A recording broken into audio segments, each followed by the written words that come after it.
Hey Saunders, como estão? Bom, como todos sabem, eu sou um grande entusiasta de JoJo's Bizarre Adventure e eu gosto de sempre pesquisar o mais fundo possível sobre tudo que envolva a obra. E, dentro de todas as minhas pesquisas, até mesmo para fazer os vídeos, eu sempre me encontro de novo voltando nesse grande assunto que assombra a comunidade até hoje. Panakota Fugo. Seria ele um personagem esquecido pelo Araki? Teria o Araki removido o Fugo da história por ser forte demais? Teria ele desistido de trabalhar com o personagem? Seria o Fugo, na verdade, só um delírio coletivo que nunca nem existiu?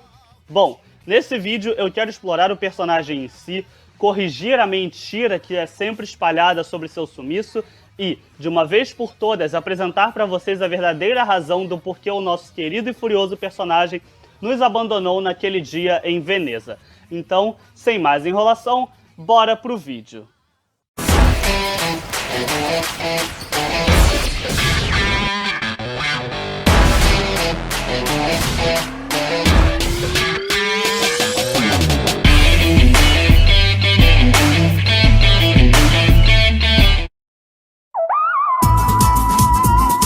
Antes de mais nada, a gente tem que se lembrar de qual era a personalidade do Fugo, da Purple Haze, como ele interage com as outras pessoas e o que levou ele a ser como ele é hoje em dia. Então vamos começar do começo. No mangá, o passado do Fugo é só mencionado rapidamente e nos dá informações superficiais. Já o anime, honestamente, também não vai tão mais a fundo, já que ele só adiciona a pressão extrema dos pais, tentativa de abuso do professor e ele ter conhecido o Bucciarati.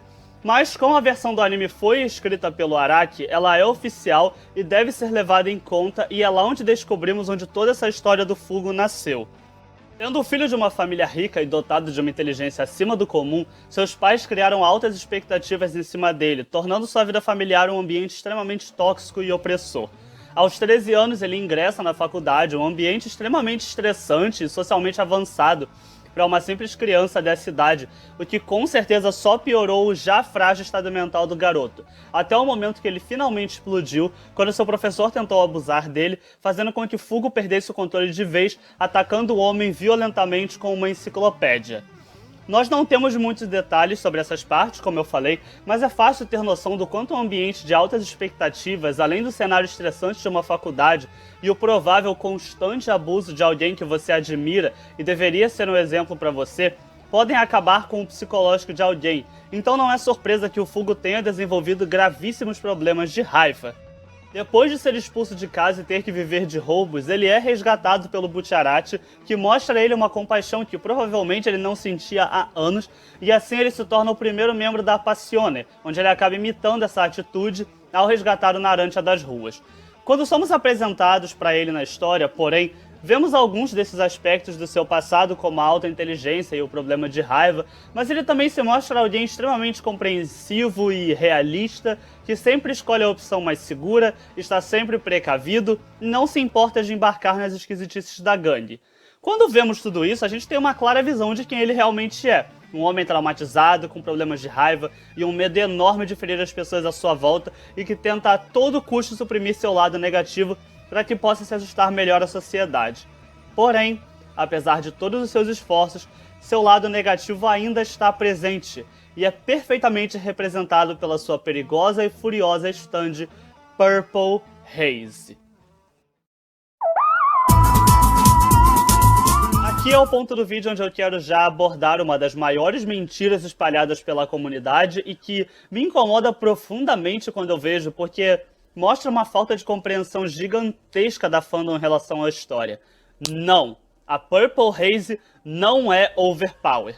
Você pode já estar furioso aí, deixando seu dislike talvez, mas deixa eu te falar um pouco sobre essa stand e sobre as suas habilidades e você vai entender o que eu quero dizer. A Purple Haze, como todos sabemos, é a manifestação perfeita do lado violento do Fugo, sempre rosnando e grunhindo, além de ser propensa a desobedecer o seu usuário. O lado violento do Fugo é mais perfeitamente ainda manifestado pela habilidade da stand, que é a de conter um vírus extremamente letal que pode matar uma pessoa em 30 segundos dentro das 6 cápsulas presas no seu punho. Olhando assim, parece realmente uma stand imbatível, quase impossível de se derrotar e extremamente aterrorizante, mas é mesmo? A primeira coisa que temos que lembrar é que o alcance perfeito da Purple Haze é de míseros 5 metros. E você pode falar que personagens como o Jotaro, Diavolo e até mesmo o próprio Giorno têm um limite ainda menor de só 2 metros, mas a grande diferença é que o limite de 2 metros desses personagens é apenas o limite de atuação perfeita da stand. Ou seja, enquanto eles estiverem a 2 metros do usuário, elas estão em poder total, mas quando elas se afastam mais do que isso, elas começam a enfraquecer. O caso da Purple Haze é completamente diferente, porque caso ela esteja a mais de 5 metros do Fugo, ele perde o controle completo da stand e ela enlouquece, descontando sua raiva em qualquer coisa à sua volta. Isso até pode não parecer um grande problema, mas é aí que vamos para o vírus. O vírus da Purple Haze, apesar de ser muito letal com sua rápida proliferação, também tem a gigantesca fraqueza de ser imune à luz. Uma fraqueza tão grande que, de acordo com o Abakio, até mesmo uma lâmpada produz luz o suficiente para eliminar o vírus em 10 segundos. Ou seja, qualquer pessoa com uma lanterna forte o suficiente se torna praticamente imune ao vírus do Fugo. Além do mais, algo que já foi confirmado pelo Araki é que o próprio Fugo também é afetado pelo vírus da Purple Haze, o que até combina com o fato de que ele enxerga sua raiva como um problema para si mesmo, além de só um perigo para os outros. Quando você coloca tudo isso em perspectiva, você percebe que a maioria das stands da parte 5 podem facilmente derrotar o Fugo antes que ele possa reagir, até porque ele não tem como usar a Purple Haze de uma longa distância e ele também não pode ficar perto demais, senão corre o risco de acabar morrendo também. Claro, a curta distância, a Purple Haze é uma stand de morte garantida, mas contanto que você tem uma arma ou menos ainda uma lanterna, existe zero preocupação de risco. Além do mais, o vírus só é espalhado quando uma das cápsulas quebra. Ou seja, se você tiver algum meio de cobrir as mãos da Purple Haze ou impedir as cápsulas de se soltarem, a stand em si também não apresenta perigo. Por causa de tudo isso, o argumento de que a stand era forte demais é algo quase que ridículo, até porque alguns capítulos depois nós conhecemos a stand do Chocolata, o Green Day, que é uma versão melhorada em todos os aspectos da Purple Haze, já que o usuário é completamente imune aos seus efeitos, ele pode afetar uma cidade inteira, não é fraca à luz e tudo que ele precisa para funcionar é estar um pouco mais alto do que você para que a sua morte seja garantida. Se a Purple Haze realmente tivesse sido removida da história por ser poderosa demais, então o Chocolata também nunca poderia ter existido, e o Giorno não deveria ter conseguido imunidade completa ao vírus do Fugo.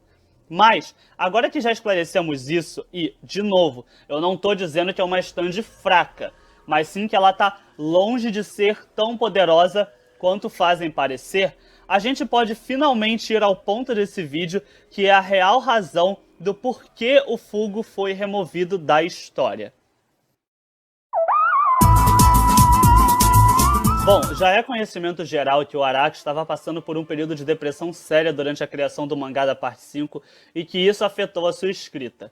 Claro, muita gente exagera isso para dizer que é a razão do porquê ela é mal escrita, e eu pretendo trazer um vídeo para provar que essas pessoas estão erradas. Porém, a gente tem sim um evento na história que o Araki confirmou ter sido mudado pela sua depressão, e esse evento foi justamente a traição do Fugo. De acordo com ele, no seu primeiro plano para a história, ele estava inspirado pela história da traição de Judas, e queria então escrever um personagem que fosse trair o Giorno e a gangue, se revelando como um espião do Diavolo.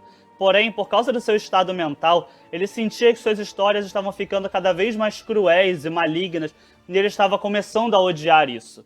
De acordo com ele, ele não consegue entender uma traição vinda de um amigo próximo, algo que podemos ver presente na história pelo discurso do Polpo para o Giorno, sobre como a confiança é uma bênção divina.